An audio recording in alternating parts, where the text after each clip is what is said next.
Hey guys, so today I'm going to be talking about the Sarah Jane Adventures, Season 4, Episodes 9 through 12. And yeah, I think I enjoy both of these episodes a lot, especially the 9 and 10, which is Lost in Time.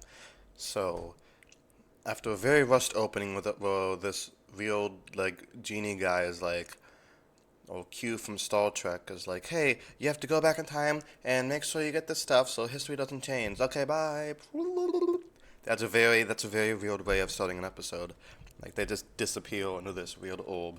Well, anyway, so they're sent back to find these keys, like these items that could change the future, kind of like the Back to the Future a little bit. Like you gotta like make sure the future hasn't changed that much.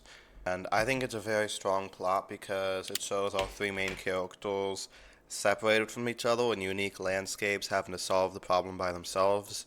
And it shows how each member of the cast could carry the scenes, which is good because like Clyde and Ronnie are very young, and then so them being able to carry the scene is clever on the writing's part and the cast's part. While Sarah Jane is a bit older, and it shows that even though she's in her 60s, she could still be a badass, which I think Sarah Jane has kind of proved like time and time again at this point. So Sarah Jane is in a haunted house with this young girl, but it's like not haunted by the past. It's haunted by stuff that happened in the future. So she has to save these young kids from getting burned in a fire. That was probably the least interesting one. Um, Clyde is in World War II, and he acts like really happy about these. He's like, "Oh, cool! I time traveled. Oh my God, it's World War II. Oh no, the Nazis!" It's like, yeah, what did you think was gonna happen? It's World War II.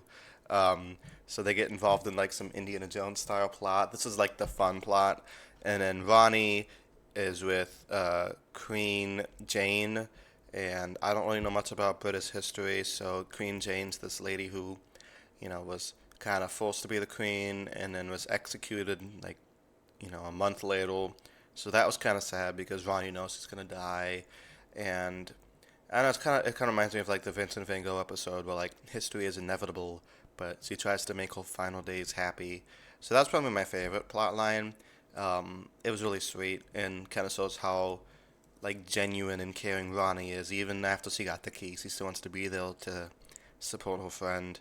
So yeah, pretty solid episode. If a little bit rushed, it probably could have been a three-part episode instead of a two-part episode. But oh well, I guess nothing we could do about that, right? It is what it is. So yeah, let me know down in the comments what you thought of this one. And now I'm gonna be talking about episodes 11 and 12. Goodbye, Sarah Jane Smith? Question mark. So in this episode, Sarah Jane gets a new neighbor who kind of looks like Lucy Lawless but isn't, and she's like, "I'm like you, but better." And it turns out she's not. So she puts this spell on Sarah Jane that makes her have dementia or something.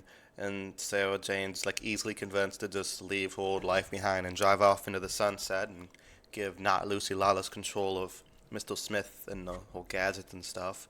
Turns out, yep, it's a trap. Not Lucy Lawless is evil, and she's trying to like, what is her plan again? She's trying to like